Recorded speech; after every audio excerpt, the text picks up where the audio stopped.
Ada nggak orang yang ceramah ditungguin sampai habis subuh, ratusan ribu orang yang nunggu?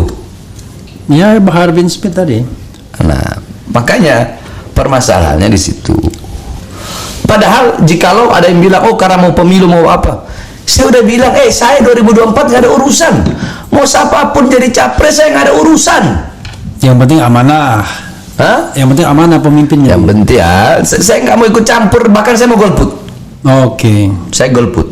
Tapi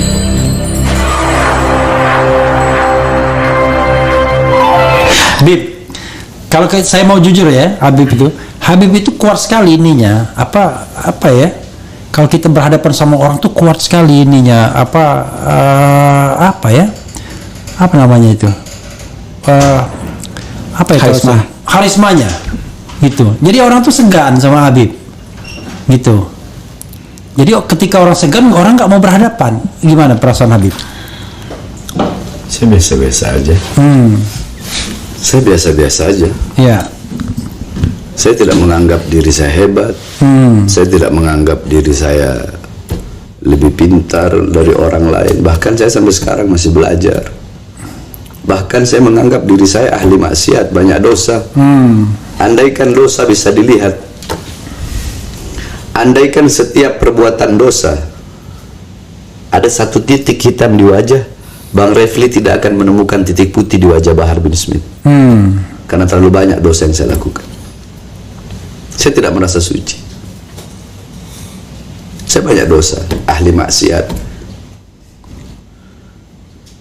Akan tetapi sekali lagi saya bilang, pribadi saya dihina, dicaci, dimaki, difitnah, saya tidak akan pernah marah. Dan tidak ada dendam dalam hati saya. Tapi kalau udah masalah rakyat, masalah bangsa, masalah agama, masalah hak-hak orang, tanpa saya pandang rasnya, sukunya, atau agamanya, saya bakal membela mereka. Bahkan nyawa jiwa saya murah harganya.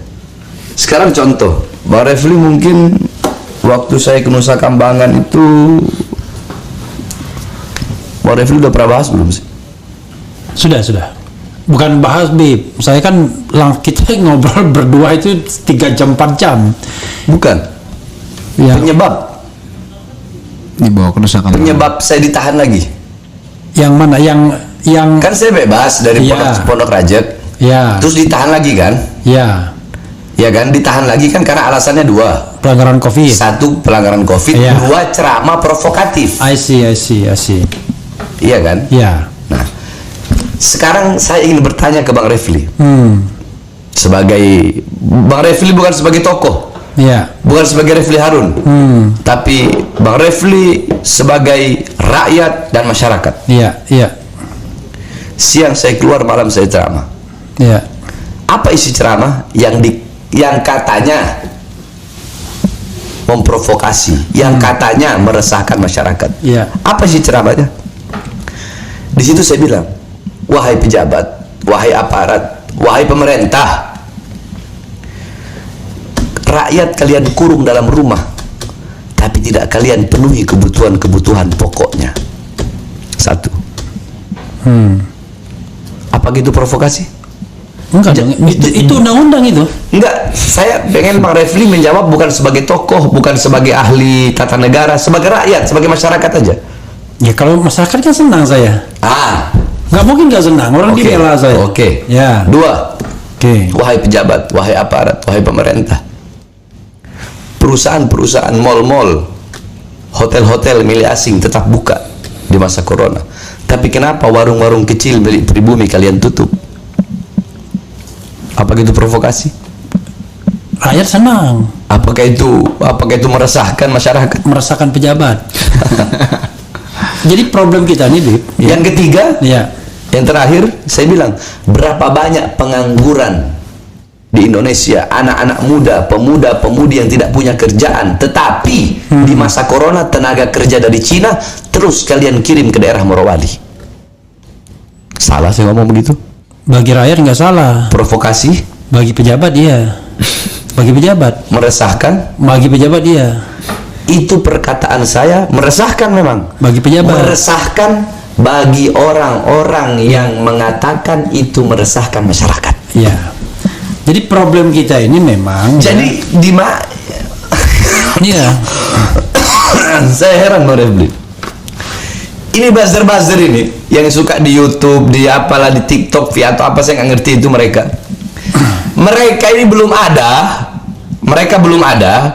Kita ini udah main, saya udah dakwah di dunia fakta dari tahun 2003. Jadi kita nggak biasa main dunia maya. Di dunia nyata. Kalau mereka kan bersembunyi. Berhadapan dengan manusia langsung. Lah iya, saya ceramah.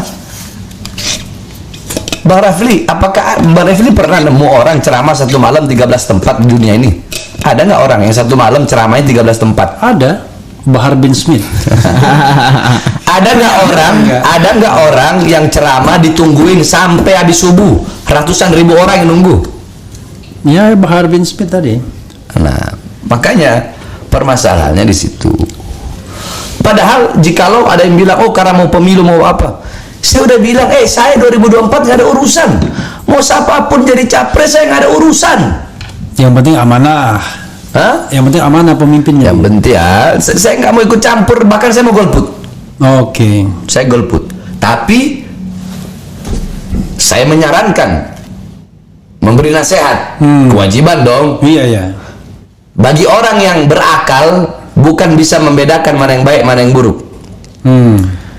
Tetapi ketika diberi dua pilihan yang baik, dia tidak bisa memilih kedua-duanya, dia bakal pilih yang paling baik.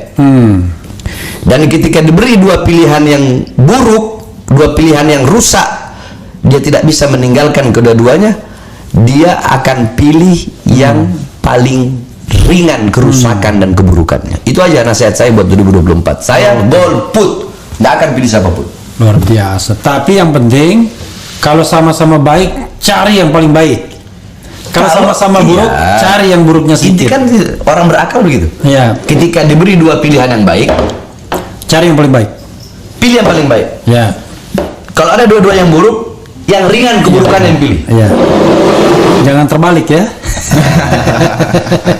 Kalau Bang Bin Smith, golput. Karena cukup sudah saya dikhianati. Ini viral lagi nanti. Tidak. Bahar bin Smith golput karena cukup dikhianati ya. Ya, saya orang AA. Oke, berarti kalau yang mengkhianati pasti pernah nyalon.